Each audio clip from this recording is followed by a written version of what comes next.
Moustapha Messere Baol-info.net ma ngi lay nuyu. maa ngi lay ziare Djily Abdou Khadre di nuyu ñiy bàyyi xel Baol-info yëpp. waaw Moustapha dafa am coow loo xamante ni jamono ji judd na Touba muy benn forum boo xamante ni daal dafa am ñu ko jàpp fukki fan ak juróom ci weeru juin bi ñu dëgmal. waaw forum boobu yow lan nga si mën a wax tax ndax démb am na benn réunion bu amoon ci mairie bi waaye jàppante sax mu jot na fa am. waaw lan nga ci mën a indi comme ay leeral. waaw jërëjëf Djily Abdou Khadre ma profité ci occasion bi di remercier monsieur le maire Abdou Lahad Ka ndax wax dëgg yàlla démb def na acte responsable mooy xam ne mooy jaboote ñëpp mooy nekk ci opposition bi ak pouvoir bi ak ñi def politique mais képp ku yeewoo ci dëkk bi moo la jaboot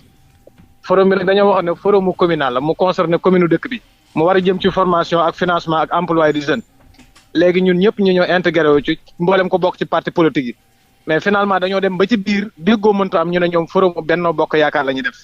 ñeneen ñi nga xam ne ci yeneen parti politique lañ bokk te d'accorduñ ñoom it taxaw contre leen ak monsieur le maire nag d'accordoon na sax ñu teg benn comité de pilotage boo xam ne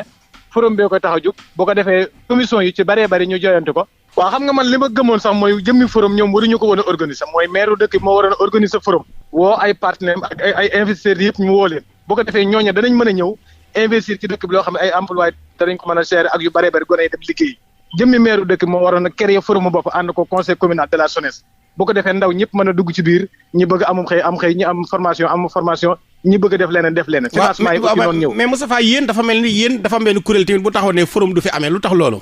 non ñun waxuñu forum du fi amee mais forme bi moo fi dut amee mooy ne forum communal ba dëkk bépp ñëw intégré wu ci nga tëpp ne forum Benno Bokk Yaakaar loolu lañ ne du fi amee parce que boo nee forum communal commerçant yi ñu ngi ci biir marchand ambulant yi ñu ngi ci biir secteur informel bi ñu ngi ci biir ak ñeneen ñi nga xam ne jigéen ñi ak ndaw ñi ñëpp dañoo war a tàbbi ci biir parce que formation yañ fay def pour ñoom la financement yi pour ñoom la emploi di seen pour ñoom la mais est-ce que jàpp nga ne forum boobu Benno Bokk Yaakaar nga wax ne moom la ñuy def est-ce que yow jàpp nga ne dina am fukki fan ak juróom ci weeru juin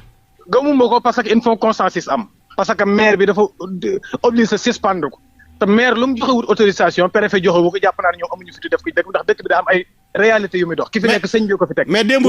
jàpp amul ndigalul ki fi nekkal sëñ bi mais démb jàppante dafa amoon diggante waa réew mi ak waa APR ci mairie bi du waa réew mi ak waa APR ñi d'accord ak ñi d'accord la parce que affrontement day am ñoom dañuy dëggal seen position ne forcément dana am ngànk nañ si ñu ngànk dana am ñun ñu dëgg mais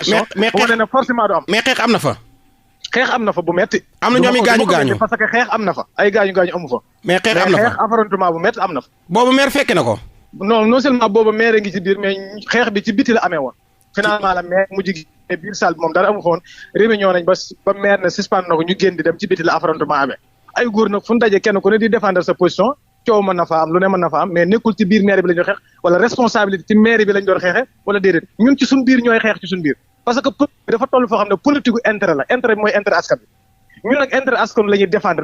mën nañu dem ba ci kanamu sëñ mu taxaw wax ko mooy nee nañ financement la financement askan wee ko moom nee nañ formation la askan wee ko moom nee nañ emploi des jeunes la askan wee ko moom nañ ci dugal askan wi ñu jàppale leen mu dox dugaluñ ci askan wi dara du fi amee d'accord jërëjëf Moustapha jërëjëf Djily Abdou Khadre